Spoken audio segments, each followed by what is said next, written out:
로마서 1장 16절에 보면 이 복음은 모든 믿는 자를 구원하는 하나님의 능력이 됨이라 이렇게 말씀하셨습니다. 복음은 바로 능력입니다. 모든 사람을 구원하는 능력이 바로 복음이에요. 그러나 이 복음은 우리가 많이 들었는데 복음 정신이 약한 사람들이 많이 있는 것 같아요. 복음은 능력이고, 복음은 그동안 훈련을 통해 또 강단을 통해 많이 들었어요. 복음의 지식은 많이 쌓였는데 중요한 거는 복음 정신이 안 된 사람들이 우리 주위에 많습니다. 그래서 복음은 그 자체가 능력인데 이 복음이 나에게 능력이 되지 않는 것이죠. 하나님이 주신 율법도 마찬가지입니다. 성경에 보면 율법은 선한 것이라고 그랬거든요. 왜 그랬습니까? 하나님이 주신 것이기 때문에 그래요. 그런데 이스라엘 백성들은 그 율법은 붙잡았지만 율법 정신을 놓쳐버린 거예요. 하나님이 우리에게 율법을 줬다면 그 율법에는 율법의 그 정신이 있잖아요. 하나님이 우리에게 복음을 주셨다면 그 복음 안에는 복음의 정신이 있거든요. 근데 이걸 놓쳐버리고 하나의 율법만 이스라엘 백성은 붙잡게 된 것이죠. 그래서 예수님께서 마태복음 23장 23절에 저 유대인들이 근처에 11조도 드리고 하나님 앞에 헌신도 하고 율법도 지키고 했지만 율법의 의와 인과 신은 버렸다. 개정성경에 보니까 정의와 긍휼과 믿음을 버렸다는 것이죠. 그 말은 뭘 말합니까? 율법을 주신 그 율법의 정신을 놓쳐버린 거예요. 마찬가지입니다. 하나님 우리에게 주신 복음은 생명의 복음이잖아요. 능력의 복음이죠. 살리고 세우는 복음입니다. 그런데 이 복음의 정신을 놓쳐버린 그 복음은 자칫 독선이 될 수 있다는 것이죠. 그리고 다른 사람을 판단하는, 정죄하는 율법이 될 수 있다는 것입니다. 이런 부분에 우리는 참 주의를 해야 됩니다. 특히 우리 자녀들에게요. 야, 너는 왜 그렇게 복음을 못 깨닫니? 뭐 우리는 지적하고 또 다그치고 뭐 그럴 수 있잖아요. 철저하게 내 입장에서 보거든요. 여러분, 지독히도 복음을 못 깨닫는 시기가 청소년기입니다. 왜냐? 세상을 접하는 시기잖아요. 세상이 매력적이잖아요. 그러니까 지독히도 복음을 못 깨닫는 시기가 청소년 시기라. 근데 우리가 그걸 보지 못하고 너는 어찌 그렇게 복음을 못 깨닫냐? 너는 왜 그렇게 복음을 못 누리니? 우리에게 책망하고 다그칠 수 있는 거예요. 오히려 이게 복음이 율법이 되는 것입니다. 저와 여러분들은 좀 기다려 주길 바랍니다. 왜? 언젠가는 복음 안에 서게 돼 있거든요. 좀 여유를 가지고 기도하면서 기다려야 돼요. 그래서 기도가 필요한 거죠. 그래서 영적인 싸움이 필요한 거죠. 그래서 여러분들에게 먼저 복음을 주신 거예요. 고린도전서 10장 33절에 보면 나 자신의 유익을 구하지 아니하고 많은 사람의 유익을 구하여 그들로 구원을 받게 하라. 이게 복음입니다. 이게 복음 정신이에요. 나 자신의 유익이 아닌 다른 사람의 유익을 구하는 것. 이것이 바로 진정한 복음을 주신 그 하나님의 의도요, 복음 정신인 줄 믿습니다. 나만의 복음이 아니라 이 말이에요. 이 복음이 다른 사람을 유익되게 해야 그게 진정한 복음이죠.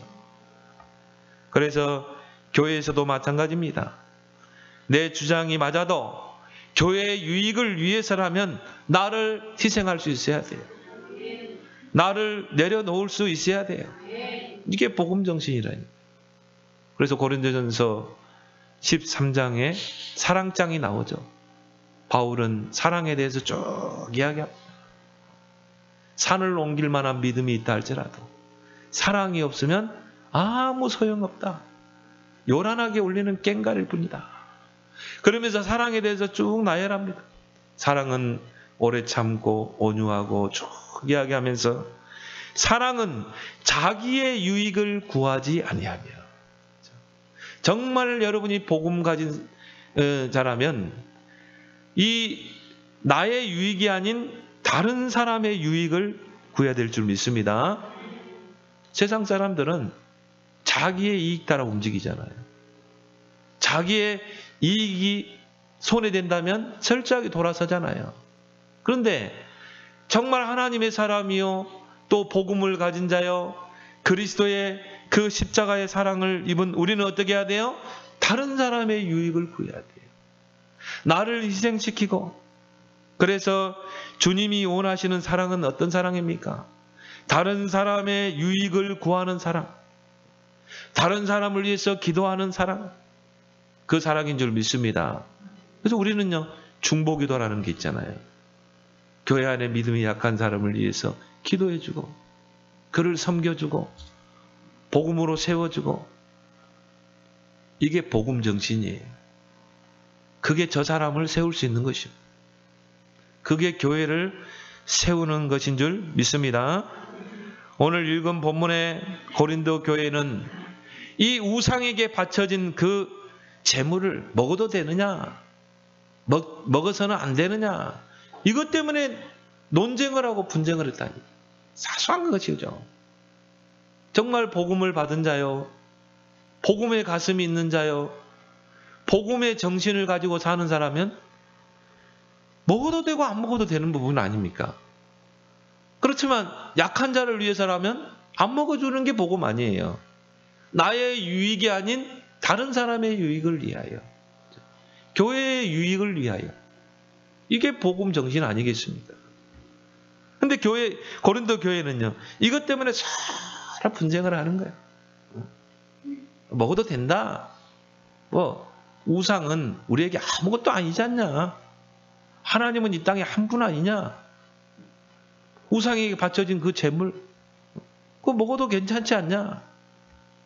오늘 4절에 보니까 그러므로 우상의 재물을 먹는 일에 대하여는 우리가 우상은 세상에 아무것도 아니며 또한 하나님은 한 분밖에 없는 줄 아노라. 그렇죠? 하나님은 한 분인데 저 우상에게 바쳐진 그 재물을 먹는 것, 그거 아무 상관없다. 먹어도 상관없다. 이렇게 말하는 것입니다. 바로 복음을 안다고 하는 자들의 주장이죠. 나는 복음 많이 들었어. 복음 그동안 내가 훈련 많이 받았어. 좀 앞서가는 자들. 그런데요, 먹으면 안 돼. 저 우상 앞에 저 귀신에게 바쳐진 재물인데 그걸 어떻게 우리가 먹을 수 있어? 먹으면 절대 안 되는 거야. 또 이렇게 주장하는 교인들이 있었다는 것이죠. 이런 사람들은 이제 우상 숭배 속에 살다가 이제 회심하고 이제 교회에 온 사람들, 어떻게 보면 새신자라고 볼 수 있겠죠. 불신자 상태로 있다가 이제 교회에 온 새신자들, 그들은 과거에 대한 보상 심리가 있습니다.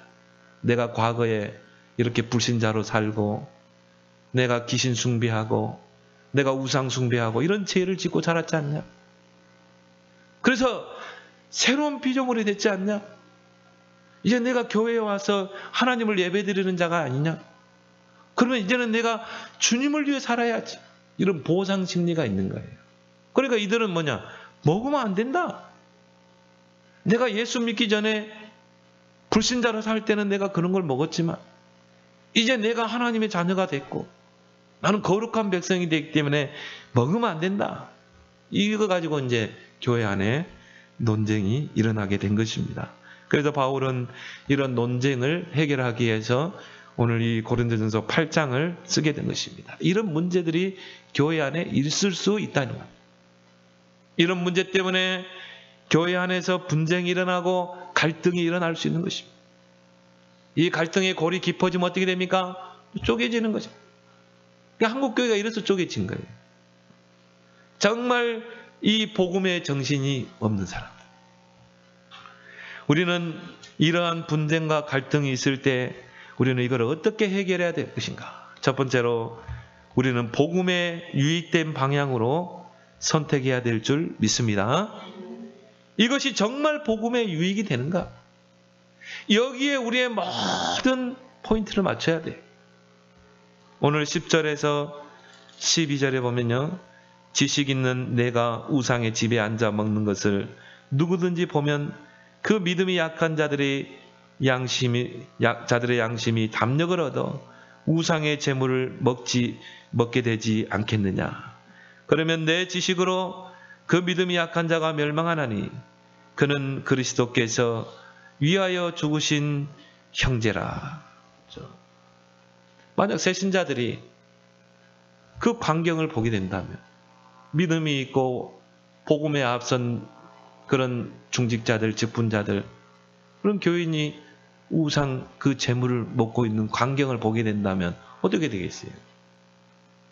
담력을 얻어서 나도 먹어도 되겠지.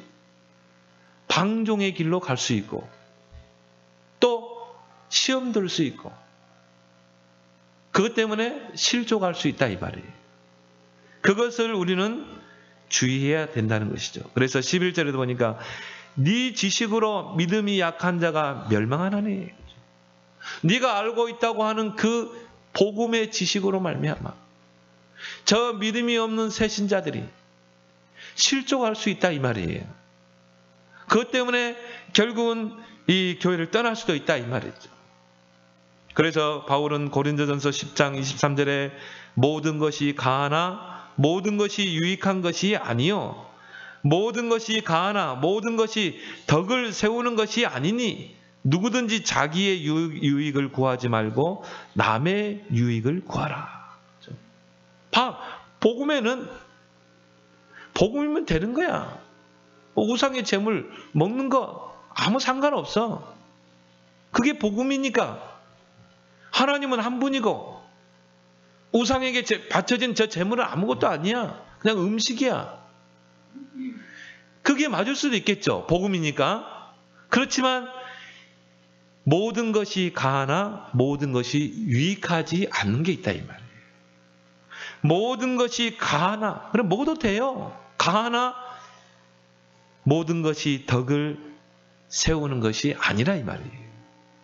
그래서 우리가 항상 무엇을 선택하든지 이것이 교회의 유익이 되겠는가? 이것이 교회의 덕이 되겠는가? 이것이 여러분의 기준이 되길 바랍니다. 그래서 바울은요 13절에 딱 결론을 내렸어요. 그러므로 만일 음식이 내 형제를 실족하게 한다면 나는 영원히 고기를 먹지 아니하여 내 형제를 실족하지 않게 하리라. 저 음식이 우상의 재물이 저것 때문에 새신자들이 실족해서 낙심해서 교회를 떠난다면 나는 영원히 고기를 안 먹겠다. 단도직입적으로 이야기하라. 하나님이 우리에게 주신 복음은 살리는 복음, 세우는 복음인 줄 믿습니다. 여러분이 복음 받은 게 얼마나 귀합니까? 이 복음은 모든 믿는 자들에게 구원을 주시는 하나님의 능력 아닙니까? 이 귀한 복음을 우리가 받았다니까요. 근데 이 복음은 나를 유익하게 하는 복음이지만요, 다른 사람을 유익하게 하는 복음이 돼야 된다 이 말이에요. 다른 사람을 살리고 세우는 복음이 돼야 한다는 거죠. 우리 안에 복음 율법이 있습니다. 복음인데 그게 율법이에요. 복음을 가지고 다른 사람을 판단하고 정죄할 수 있다니까요. 복음을 가지고 다른 사람을 무너뜨릴 수 있다니까요.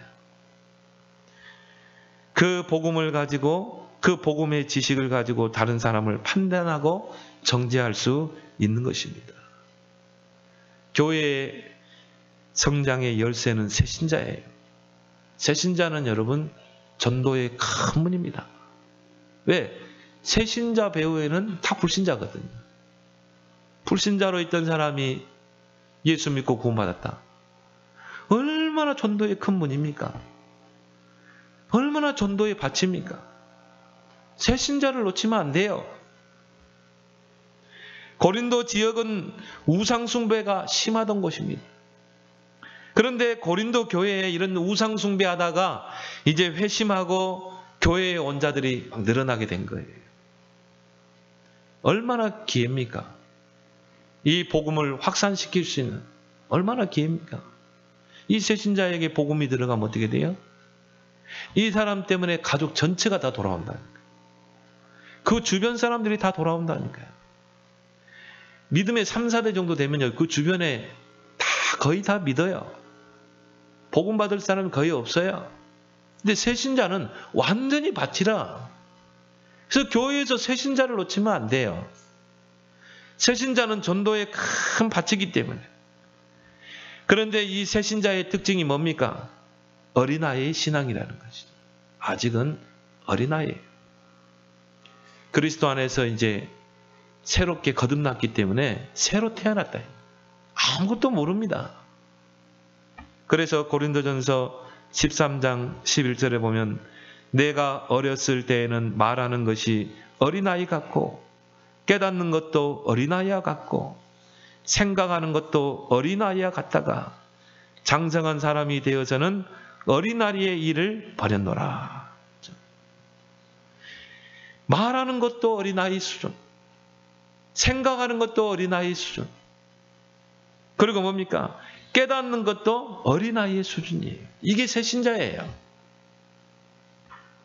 그런데 이 새신자가 복음을 깨달으면 어떻게 됩니까? 전도의 큰 문이 되는 거예요. 전도의 큰 밭이 되는 것입니다. 그래서 우리는 교회 안에 새신자를 놓치면 안 돼요. 여러분이 현장에서 복음 전해서 그 새신자가 교회에 왔다. 정말 황금덩어리가 온 거라니까요. 확산의 기회라니까요. 그래서 교회는 새신자에게 모든 포커스를 맞춰야 되는 것입니다.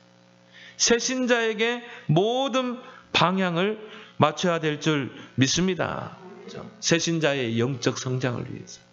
우리가 교회 안에서요, 이 말도 조심해야 돼. 새신자들이 그런 말 다 듣거든요. 제가 세상에서 방황하다가 교회에 딱 가니까요, 교회는 천사들만 있는 줄 알았거든요. 다 천사들만 있는 줄 알았는데, 야, 교회 오니까 그냥 진짜 막 세상만 하고, 교회에서 다투고, 시기하고, 야, 세상 사람보다 더 하더라니까요. 근데 믿음 없는 새신자들은 실족할 수 있다니까요. 그것 때문에 시험 들 수 있는 것입니다. 그래서 우리는 항상 말이나 행실에 믿음의 본을 보여야 될 줄 믿습니다. 복음에 합당한 삶을 살아야 되는 거예요. 왜? 새신자는 확산의 큰 문이기 때문에. 로마서 15장 1절에 믿음이 강한 우리는 마땅히 믿음이 약한 자의 약점을 담당하여야 할지니라. 여러분이 먼저 복음 속에 왔고 그 복음 안에서 우리가 양육되어 이제 믿음이 강한 자가 됐잖아요. 우리는 어떤 환경에서도 흔들리지 않잖아요. 그러면 믿음이 약한 자들, 또 이런 새신자들의 약점을 우리가 담당할 수 있어야 돼요.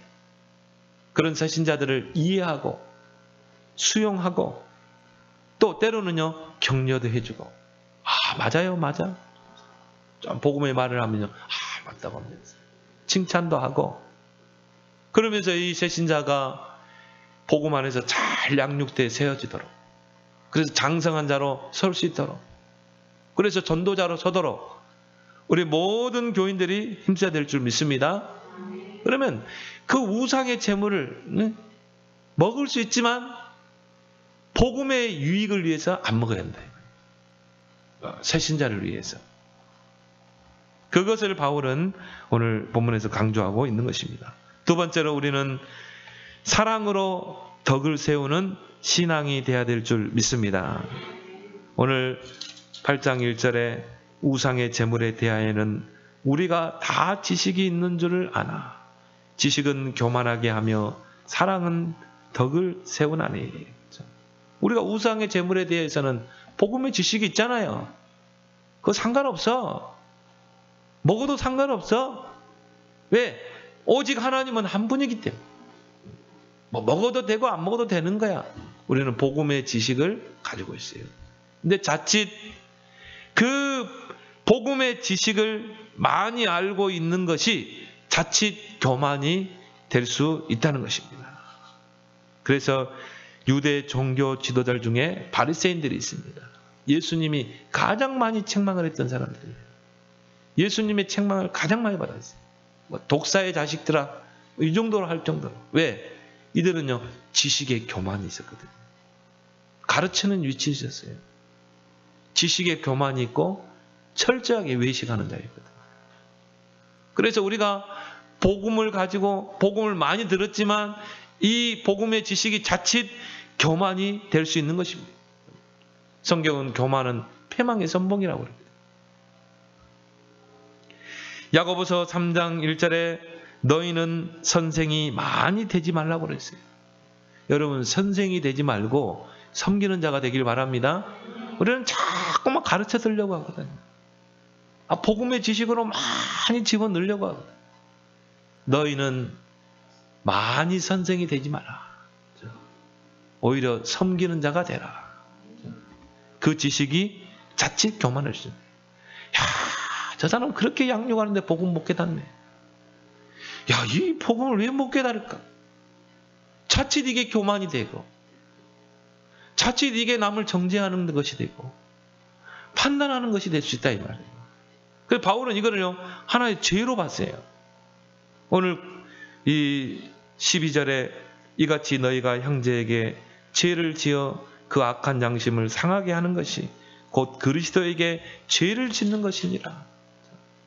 그 지식의 교만 때문에 하나님 시간표가 다 있는데, 고린도전서 4장 15절에 보면 그리스도 안에서 1만 스승이 있으되 아비는 많지 아니하니. 1만 스승이 있고 가르치는 자는 많은데 아비가 없으면 어떻게 되겠어요?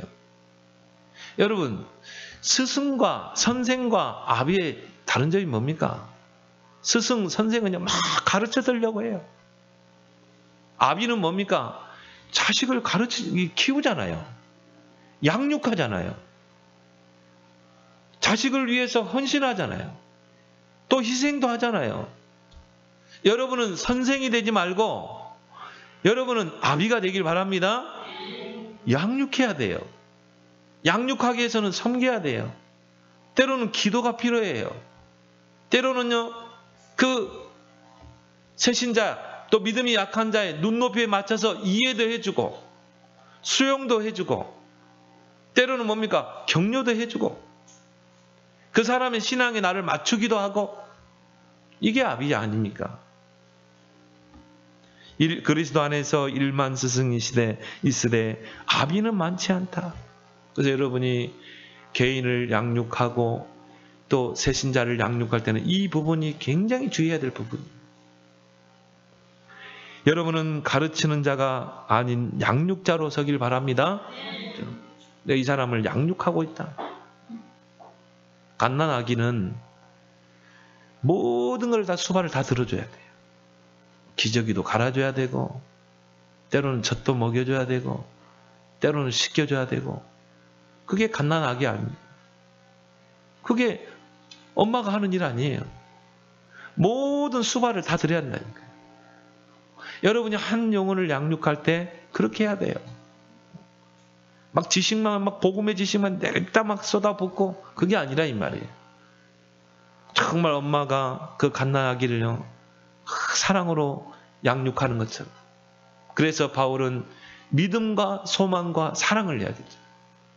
데살로니가전서 1장 3절에 복음의 원색, 또 복음 정신이라고 말할 수 있죠. 믿음의 역사, 소망의 인내, 사랑의 수고. 내가 정말 저 영혼을, 저 새신자를 기도하면서 양육하면 반드시 하나님 믿음으로 세울 것이다. 믿음의 역사. 믿음을 가지고 양육하는 거죠. 그리고 뭐예요? 소망이 있는 사람은 인내할 수 있는 거예요. 좀 이 사람이 좀 이 복음을 못 깨달아도 어떻게 해요? 하나님 반드시 세울 것이다. 전도의 큰 문으로 세울 것이다. 그 소망이 있기 때문에 인내하면서 양육하는 거예요. 수발하는 거예요. 그리고 사랑의 수고도 아낌없이 하는 줄 믿습니다. 믿음, 소망, 사랑. 근데 바울은 뭐라고 그랬어요? 그 중에 제일은 사랑이라. 사랑이 들어가지 않으면요, 하나의 그게 교만이 될 수 있는. 우리는 이런 부분에 정말 주의해야 됩니다. 모든 사람에게는 하나님의 시간표가 다 있어요. 여러분 자녀들이 왜 저렇게 복음을 못 깨달을까? 하나님의 시간표가 다 있는 것이에요. 개인에게 다 있다니까요. 그 시간표는 하나님만 가지고 있어요. 우리는요, 정말 양육자의 자세로, 아비의 자세로 우리는 기도하면서 양육할 뿐이죠. 그래서 복음은 먼저 영으로 깨닫는 거예요. 영으로 깨닫고 그 다음에 마음으로 깨닫는 것입니다. 영으로 깨닫지 않는 복음은 깨달아질 수 없는 거. 그 말은 뭡니까? 하나님의 성령이 깨닫게 해주셨네. 우리 안에 있는 그 영에 하나님의 성령이 임하사 그 복음을 깨닫게 해주셔야 돼요. 여러분이 막 복음을 잘 전했기 때문에, 복음을 잘 양육했기 때문에 깨닫는 게 아니라 이 말이에요. 복음은 영으로 먼저 깨닫고 그 다음에 마음으로 깨닫는 것입니다. 아, 진짜 예수가 그리스도구나. 내 인생의 모든 문제를 해결한 그리스도구나. 이게 마음으로 그 다음에 깨달아지. 근데 우리는요, 우리가 막 그 사람을 복음을 주입시키려고 해요. 와, 그것도 하나 못 깨달고. 야, 저 사람은 왜 저렇게 양육하는데 복음을 못 깨달을까? 우리가 스스로 판단해 버리는 것입니다. 하나님의 시간표가 다 있는 줄 믿습니다. 영적 상태가 아직 복음을 받아들일 수 있는 상태가 안 됐는데 늘 다 복음만 집어넣으면 어떻게 되겠지? 그 사람의 영적 상태가 있는 거예요. 어제 우리 핵심이 그 학원 복음합니까? 거기서 이야기했잖아요. 아직 이 사람은 갈라디아 2장 20절이 안 된 거예요. 내가 그리스도와 함께 십자가에 못 박혀 죽었나니 이제는 내가 산 것이 아니오 내 안에 그리스도가 사는 것이라. 이게 안 돼 있다 이 말이에요. 복음은 받았어요. 복음의 지식은 들었어요. 근데 갈라디아 2장 10절 주인이 안 바뀐 거예요. 또 뭡니까? 이 사람에게는 뭔가 다른 각인 뿌리 체질이 되어 있는 거예요. 이게 안 바뀌어 있다 이 말이에요. 하나님의 시간표에 이게 바뀌게 되어 있는 것이죠. 좀 빠른 시간표가 있고 좀 긴 시간표가 있는 거예요. 바울과 같은 사람은 워낙 하나님이 급해가지고 다메섹 도상에서 바로 깨닫겠잖아요. 왜? 바울은 준비된 사람입니다. 복음만 하나 딱 몰랐을 뿐이에요. 하나님을 향한 그 중심도 있었던 사람이에요. 또 뭡니까? 세계 선교할 수 있는 시민권을 가지고 있었고 로마 시민권자였고 다 준비됐어요. 복음 하나 몰랐다 이 말이에요. 그러니까 하나님이 급하게 깨닫게 하신 거예요.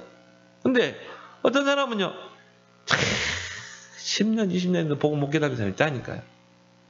그런 사람들은 큰 그릇인 줄 믿습니다. 그래서 여러분이 마음으로 그렇게 생각하면 돼. 아, 저 사람은 큰 그릇이구나.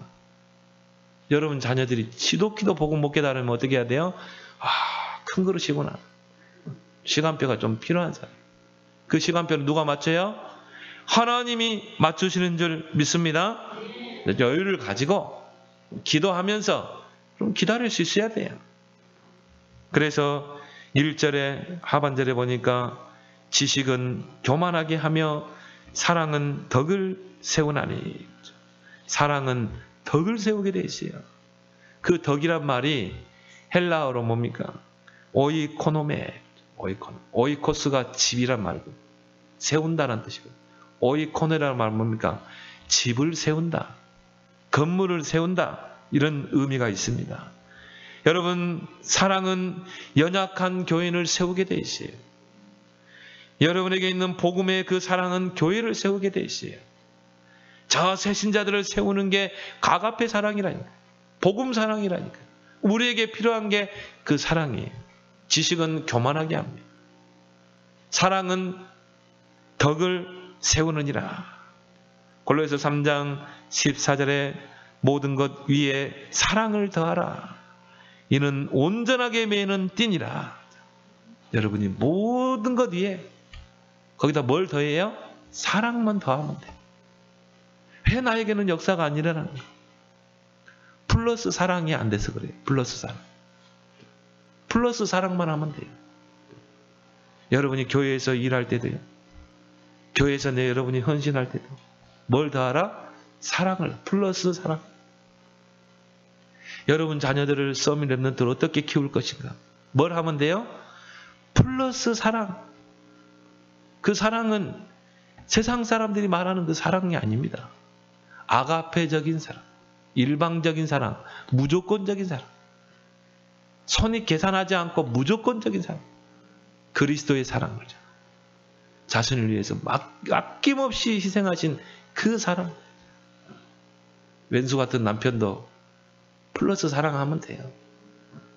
그게 여러분에게 없다. 달라고 기도하면 돼요. 하나님 나에게 플러스 사랑을 주세요. 아가페적인 사랑을 주세요.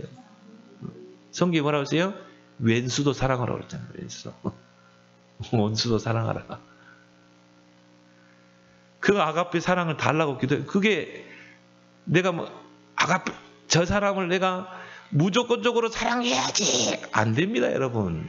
하나님이 주셔야 돼. 하나님이요. 그 왼수 같은 사람을 사랑하는 마음을 줘야 돼요. 하나님 나에게 플러스 사랑을 주세요. 온전하게 매는 팀이라. 서로 갈등 있는 부부가 온전하게 매일 수 있는 게 뭐예요? 플러스 사랑. 교회 안에서 내 마음에 안 든 사람 많죠? 내 비에 거슬린 사람 많죠?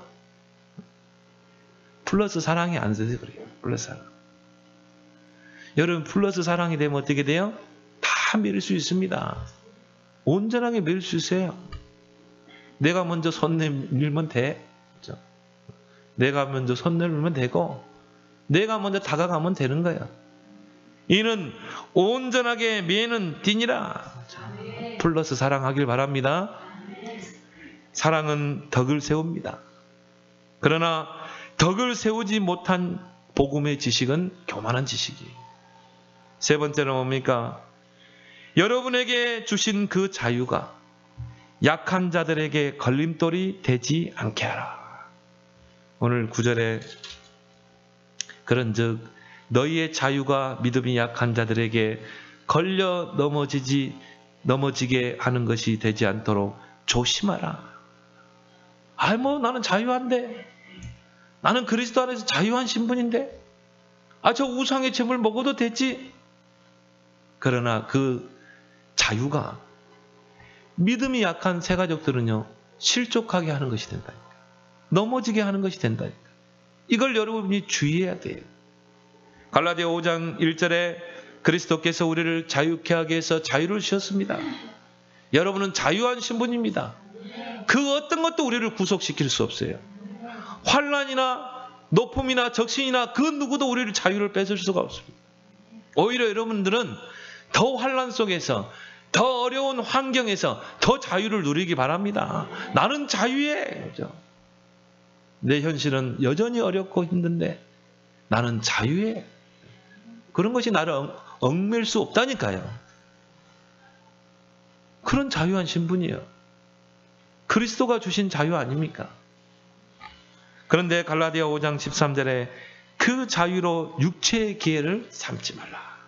이런 거 가지고 육신의 정욕을 쫓는데 사용해서는 안 됩니다.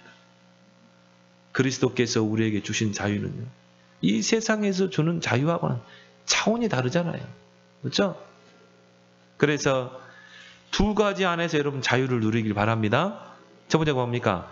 성령 인도 안에서 자유함이에요. 이게 정말 성령 인도 받는 게 맞는가?